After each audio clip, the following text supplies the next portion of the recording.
Hello, and welcome back to my Power Racers Retrospective. My name is Lua, and today we will be taking a look at set 8491, the Ramrod. Going from the previous episode's buggy, which was clearly built for the desert landscape this wave takes place in, we now get something that looks far more suited for the road. A midnight motorist, if you will.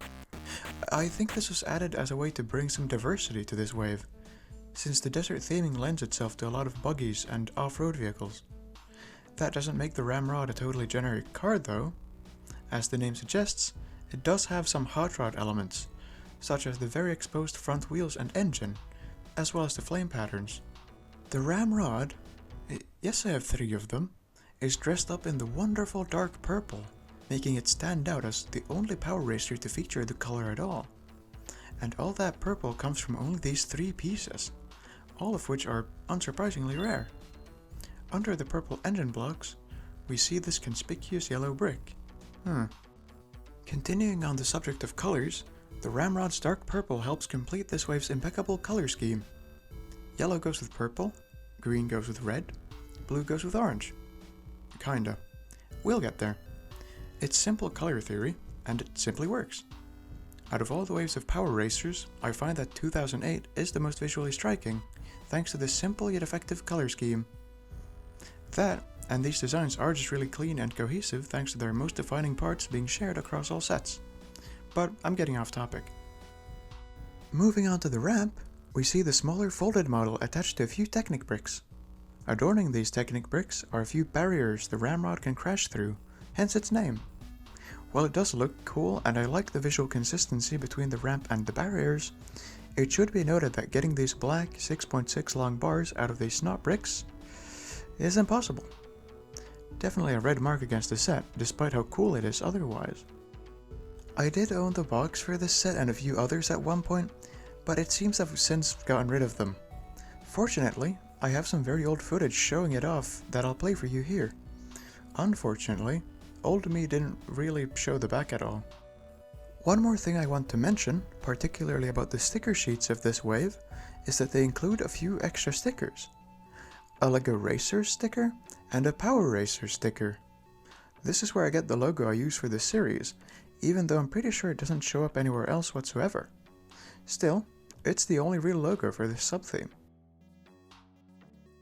Now that we've covered everything about the main set, let's send it flying!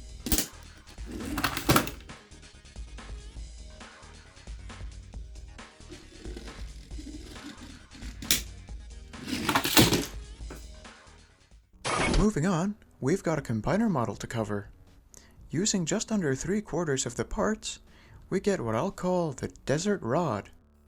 This model is one of the last of its kind, and easily my favorite.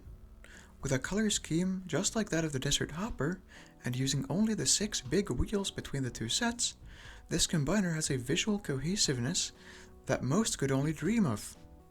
It looks like it just takes from the Desert Hopper, but that's not to say the Ramrod doesn't add anything. On the contrary, I think the Ramrod's clever design elevates this model. Since all the purple from the Ramrod only comes from those 3 large pieces, excluding them is easy and guarantees the combiner's cohesive appearance. The yellow brick I called out earlier also gets a more central role here, now being shown proudly as it goes with the rest of the model's color scheme. Moving on to the ramp, it certainly doesn't let this model down. The ramp cleverly combines both ramp covers using a lot of the leftover Technic pieces, and despite the fairly rickety appearance of the ramp, I find it works quite well. It even uses those bars with stop rings mentioned earlier, which are unfortunately still stuck, so I had to make some substitutions. It's a real shame, since it means that even if you have both sets for this combiner, building it may be impossible, assuming you have no other LEGO. In an otherwise perfect combiner model, this is its unfortunate Achilles heel. Also, if you're wondering why the Desert Hopper's ramp piece is upside down, it's got to do with the shape of the piece. There's this extra flap on the bottom that overlaps with the smaller ramp piece in this configuration, making it more stable and eliminating any gap between the 2 pieces. As a final note about this model, the fate of this fence thing from the Desert Hopper is unclear. It remains entirely unused, but is also never called for in the instructions. so I have chosen to exclude it in the presentation and ratio of used pieces. Now, let's send this thing flying.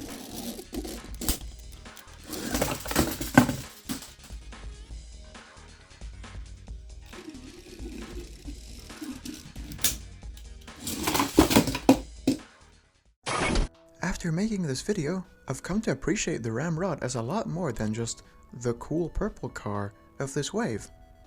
Its color scheme works well to set it apart from all the other sets in this sub-theme, it works well to complete the color scheme of this wave, and finally, its color scheme and part selection work well with its counterpart, both for the contrasting colors and the cohesive combiner model. And that does it for this episode. Tune in again next time as we make our way further down the racetrack.